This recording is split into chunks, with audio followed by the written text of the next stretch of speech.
Devido à pandemia do novo coronavírus, a crise econômica no Brasil já afetou empresas e empregos. Segundo o IBGE, a taxa de desemprego no Brasil chegou a 11,9% no primeiro trimestre deste ano. E após as medidas provisórias que foram estabelecidas a fim de amenizar os prejuízos, tanto para o empregador como para o empregado, visando a manutenção do seu emprego, muitas dúvidas surgiram. E para falar sobre direito trabalhista e as novas leis agora, nesse momento que estamos vivendo, eu converso com o doutor Tiago Souza de Albuquerque, que é advogado e especialista em direito do trabalho. Doutor Tiago, muito bom dia. Bom dia, como vai? Muito bem, doutor Tiago. Entrevista importante para a gente poder esclarecer a nossa audiência, ouvintes aqui na nossa companhia. E eu gostaria de começar com o senhor sobre a medida provisória 936, que virou lei na última semana, doutor Tiago. Atualiza, por favor, os detalhes, o que permite legalmente agora a lei que foi originada pela medida provisória 936. Bom, a lei nova agora, a 14.020, ela não muda muito o que já tinha na medida provisória do presidente Bolsonaro, né? Mas ela trata basicamente do benefício de manutenção do emprego e renda, que é uma ajuda de custo da União para os casos de suspensão do contrato de trabalho, que essa legislação traz, ou da redução com a redução da jornada com a proporcional redução do salário. Então, ela traz de volta o que já tinha a própria MP. A diferença dela aí, Denise, é que, assim, a medida provisória, ela lá de março, e ela estipulava condições de redução de jornada e também de suspensão do contrato de trabalho, e ela limitava a período de 60 e 90 dias.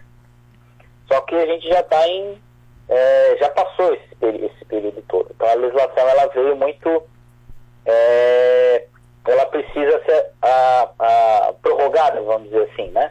E tem um dispositivo nessa lei nova que diz que esses prazos de 60, de 90 dias, para a empresa poder usar esse artifício para poder manter os empregos, eles devem ser promulgados aí, devem ser votados, devem ser dados pelo Ministério, hoje Ministério da Economia, o antigo que incorporou o Ministério do Trabalho, né? Doutor Tiago, por exemplo, assim, quem decidir pela suspensão do contrato de trabalho, aquele trabalhador que já teve isso anunciado quando ainda tínhamos a medida provisória de 60 dias, então foram 2 meses em que a empresa não pagou o salário, veio por parte do governo federal esse salário, né? E agora, a continuidade, aceitando, né, agora com a lei 14.020, como é que fica essa situação? É uma nova decisão sendo anunciada? É um novo acordo sendo colocado em vigor entre a empresa e o empregado? É bom lembrar que esse empregado que teve o contrato de trabalho suspenso, ele tem estabilidade de emprego no mesmo período que ele ficou com o contrato suspenso. Então, a empresa, ela, de alguma forma, ou ela tem que colocar ele para dentro para trabalhar, ou ela tem que usar os outros meios possíveis aí, né? Por exemplo, o banco de horas, ou até mesmo a redução da jornada de trabalho com proporcional redução do salário. Enquanto não tiver essa alteração por ato do Ministério da Economia, a gente está sem lei que embase isso, entendeu? Só que o que nós podemos aí utilizar, que eu acho que é de suma importância, são os sindicatos da categoria. Em que pese essas medidas provisórias, a 927 e a 936, que foi convertida em lei, falarem de acordos individuais de trabalho, ou seja, empresa e empregado, eu acho que é de suma importância a participação do sindicato, porque com a reforma trabalhista, o sindicato, o convencionado prevaleceu sobre o legislado. Então, ele pode, o sindicato das empresas e os sindicatos dos empregados, traçarem normas dentro daquilo que permite a Constituição Federal e a própria CLT para resolver essas situações. Eu vou te dar um exemplo. Os sindicatos de hotéis e restaurantes da nossa região, por exemplo, eles permitiram o parcelamento da rescisão do contrato de trabalho. Isso não está em nenhuma medida provisória e também não está em nenhuma legislação. A rescisão do contrato de trabalho tem que ser paga até 10 dias depois de encerrado o contrato com o empregado, entende? Então, enquanto a gente não tiver esse ato do governo, né, a gente precisa se socorrer aí desses entes que podem nos ajudar. Importante colocação feita, doutor. E com relação à lei ainda 14.020, essas novas medidas, essas novas garantias para a empresa e para o empregado, a partir de quando que começa de fato já a poder ser utilizada nessa relação trabalhista? Isso já pode ser utilizado desde março, na época da medida provisória. Tanto que, por isso que a gente fala que essa lei, a 14.020, ela foi votada muito... É que depende, né? Tem que tramitar no Congresso e tal. Então ela demorou demais, porque a partir da edição da conversão da medida provisória, a gente tem que lembrar que o nosso estado de Santa Catarina, o governador, ele meio que fez um lockdown. Ele mandou fechar tudo nos primeiros dias, né? Então, esse pessoal tinha que ficar em casa. Então, o pessoal começou a fazer o quê? Primeiro, adiantar férias. Depois, o banco de horas, né? Que tu ficas em casa e depois tem que, quando voltar para a empresa, você vai compensando essas horas que você está devendo para a empresa. Só que ficou março, abril, maio, junho. Então, esses prazos eles foram passando e as empresas precisaram usar esses meses. Então, essa lei aqui basicamente veio sem que a empresa tenha mais os períodos para usar, porque o prazo máximo que ela pode usar de suspensão e da redução da jornada de trabalho, o total que fala na lei são 90 dias. Então, se você usou em abril, maio, junho, não tem mais direito. Se usou em março, abril, maio, não teria mais direito. Então, a gente espera, e a gente acredita que essa semana já saia um ato do governo possibilitando aí a prorrogação. A própria lei, ela já dá esse gatilho e já sinaliza nesse sentido, tá? Então entendi. Nesse momento não está claro ainda. Aquelas empresas que já utilizaram a medida provisória, que já suspenderam o contrato, que já diminuíram a jornada de trabalho, nesse momento elas não teriam a garantia de poder estender isso para os seus trabalhadores. Não poderiam, porque tem prazo na própria lei para isso. Tá? E o prazo máximo seria de 90 dias, na utilização até mesmo das duas. E assim, doutor Tiago, para essas empresas que não terão essa possibilidade ou, quem sabe, vão encontrar um pouco mais de resistência, mas já descartaram essas cartas, elas já não têm mais essa forma de poder ter essa relação trabalhista e mesmo tendo agora sim a garantia desse trabalhador, ele tem sim a garantia de permanência no emprego, ele não pode ganhar, ser dispensado pelos próximos meses, mas a empresa não consegue se manter efetivamente econômica. Tem algum amparo para essa empresa para ela poder ver uma luz no final do túnel? Olha, o amparo que eu entendo, quando a gente fala que o ato do governo vai suprir isso, é porque a legislação já traz isso. Então, por exemplo, essa semana, vamos aguardar essa semana, entende? A situação, a gente sabe que é extremamente complicada, tanto para a empresa quanto para o empregado, mas não tomaria nenhuma atitude no sentido, por exemplo, rescindir o contrato de trabalho, não pagar a rescisão, nada nesse sentido. A gente acredita que essa semana realmente saia isso, até porque já tem noticiário de que essa prorrogação ela já está por aí. Mas não há nada seguro em relação a isso, a não ser as possibilidades que a gente aventou antes ali. A questão do teletrabalho não vai suprir, porque a pessoa está trabalhando. Então, se ela está trabalhando, ela tem que receber o salário dela. Seria, no máximo, talvez, o adiantamento de férias, se não utilizou disso ainda, e também o banco de horas. Nessa questão de adiantamento de férias, o empregador ele pode obrigar o funcionário a tirar férias, doutor? Pode, nesse sentido pode. É uma faculdade da empresa, né? O direito aquisitivo de férias é do empregado, mas a empresa tem até 1 ano para dar essas férias. E aqui a gente está falando, nessa situação do Covid, tem a medida provisória que trata desses pontos, entendeu?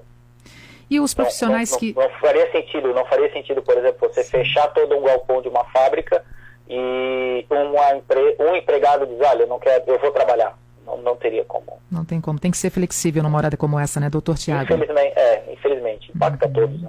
Doutor, os profissionais que estão nesse momento trabalhando em home office, eles têm direito, por exemplo, a receber ajuda de custo, a receber algum diferencial por estar trabalhando dessa forma?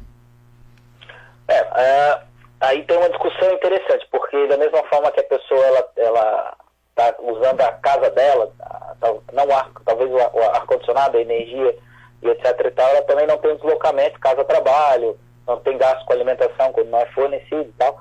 Mas mesmo assim, trabalhando em home office, ela teria direito sim, isso tem que ficar estipulado dentro do contrato, esse acordo de trabalho, essa alteração do acordo de trabalho, de home office, né, de teletrabalho. E, inclusive, normas de ergonomia devem ser seguidas. Então, não é a empresa trabalhar, não é o empregado, por exemplo, trabalhar da mesa da cozinha, né? Ele tem que ter um ambiente de trabalho mínimo que dê condições a ele de trabalhar sem prejudicar a sua própria saúde, né? Inclusive, em que pese ser teletrabalho, que a pessoa trabalhar de casa, a empresa ela pode, e eu entendo salutar, que ela controle, por exemplo, a jornada de trabalho do empregado. Em regime de home office ainda, como é que ficam, por exemplo, folgas e horas extras, doutor? Não muda nada. A condição dele trabalhar em casa não retira o direito do empregado em receber hora extra se ele trabalhar no excedente de 8 horas por dia, por exemplo. Se não tiver um acordo de compensação no sábado, né? Então, por isso que a empresa ela tem que controlar a jornada do seu empregado. Porque se ele ultrapassar a jornada, ele vai ter direito à hora extra. O banco de horas pode se aplicar a quem está trabalhando em home office? Se a empresa não tiver condição e não tiver demanda para tanto, ele pode também se aplicar ao home office, sim. Tá? Mas assim, o banco de horas, a gente tem que considerar que o empregado ele não está trabalhando. Tá? Ele simplesmente deixa de trabalhar e quando precisar trabalhar de novo, seja com por teletrabalho, seja ou dentro da empresa, essas horas do empregado negativas, vamos dizer assim, elas serão compensadas no futuro. Então, quer dizer que você está trabalhando home office, que você está formando banco de horas para a empresa de forma alguma. Uhum. Existem algumas situações em que a empresa pede que o seu representante, que o seu colaborador, ele faça viagens. E, por exemplo, assim, um trabalhador pode se recusar a viajar para uma região considerada endêmica, que realmente está vivendo uma complicação a mais no que diz respeito à pandemia, ao coronavírus? O que veio, até nós tivemos uma ação direta de inconstitucionalidade em relação a isso, é que a medida provisória ela dizia que não se considerava sem trabalho a pessoa se contaminar pela Covid, né? Só que isso foi vetado pelos ministros. Então, assim, pode haver situações em que o empregado, se demonstrado que houve participação da empresa ou negligência da empresa nesse sentido, ele, em se contaminando pela Covid, ele será considerado sem trabalho. Então, o que acontece? A empresa ela tem que tomar medidas sanitárias de tentar ao máximo eliminar esse agente, né, esse vírus. Então, ela tem que adotar medidas que sejam, vetar a portaria do Ministério da Saúde nesse sentido, que a gente chama de MR do Covid, que é justamente isso que a gente tem visto aí, a questão de uso de álcool, distanciamento social, redução de pessoal, né? Então, assim, se você está expondo o teu trabalhar a um local que é potencialmente maior ao risco, você está quase que assumindo a responsabilidade em lhe causar um acidente de trabalho. É sentido, né? Não é propriamente um acidente de trabalho, mas ele se equipara, vamos dizer assim, que é o que diz a lei da Previdência. Nessa situação, se o empregado ele não quiser, mas ele tem que provar isso, né? Isso a gente consegue por jornal e tal, né? Ele pode, de alguma forma, pedir a rescisão indireta do contrato de trabalho. Olha, eu não vou me expor, eu sou grupo de risco, ou enfim, as razões são muitas, né? Mas ele vai fazer o quê? Ele vai promover a rescisão indireta do contrato de trabalho perante a justiça. É como se ele tivesse demitido sem justa causa. Esse é o direito do trabalhador, mas ele tem que buscar o judiciário para isso. Doutor Tiago, o que ficou faltando nessa conversa de hoje aqui? Claro que a gente aprofundou ali né, a Lei 14.020, a MP 936, que agora virou a Lei 14.020, só que, claro, que ainda existem muitas dúvidas, mas o que ficou ainda faltando para a nossa conversa aqui na Rádio CBN para poder finalizar também essa entrevista com o senhor? Olha, o que faltou muita coisa, porque a legislação ela tem mudado constantemente, né? O que a gente tem que, de alguma forma, tentar utilizar, aí eu falo para a empresa e para o empregado, assim, não é uma situação, por exemplo, adiantamento de férias. A pessoa não está indo para casa para poder viajar, para poder passear, etc. E tal. São medidas extremamente complexas nesse período tão ruim que a gente tem passado. Então a gente tem que ter um pouco mais de parcimônia em relação a isso e compreender, tanto a empresa quanto o empregado, que é uma situação que todos estão abrindo mão, vamos dizer assim, de seus direitos. Então, o que eu acredito que seja importante é que todas essas medidas, todas as alterações que a empresa venha a ter no contrato de trabalho do empregado, que ela busque sim o seu sindicato, entendeu? É ele quem vai melhor defender não só o empregado, mas também o sindicato de empresas, que tem uma visão geral do que está acontecendo, né? Então, eu acho que a mensagem que eu deixo é justamente essa. Se a empresa quiser, ou se ela precisar fazer alguma alteração no contrato de trabalho do empregado, mesmo que a legislação permita fazer ela de forma individual, que se busque o sindicato, que se busque um acordo coletivo, para que dê mais legitimidade a esse provável acordo, entendeu?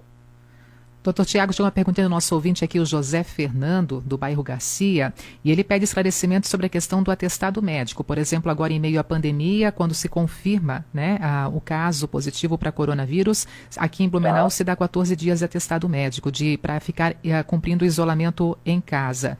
E aí, se caso o trabalhador tiver algum pouco mais de complicações, não estiver apto a voltar e estender esses 14 dias, o José Fernando, nosso ouvinte, pergunta se isso cai para o INSS, no que diz respeito ao pagamento, ou a própria empresa mantém mais dias e o pagamento direto na empresa?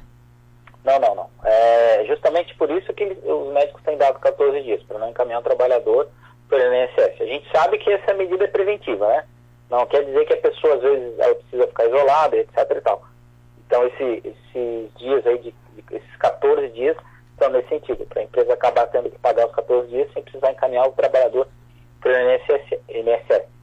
Não muda nada em relação a isso. Passou de 14 dias, o empregado ele precisa apresentar atestado, não é declaração de enfermeiro, de atendente, nada. É declaração de um médico, de um especialista na área médica, que atestou que a pessoa precisa ficar afastada, seja por que motivo for. E se ultrapassar 14 dias, segue os trâmites normais. E nesse caso aqui é encaminhado para o INSS a situação desse trabalhador, né? Perfeito. Tá certo. Doutor Tiago, muito obrigada por estar conosco hoje aqui participando dessa conversa na Rádio CBN. Um bom dia e uma ótima semana. Um bom dia para vocês. Muito obrigado. Doutor Tiago Souza de Albuquerque, advogado especialista em Direito do Trabalho.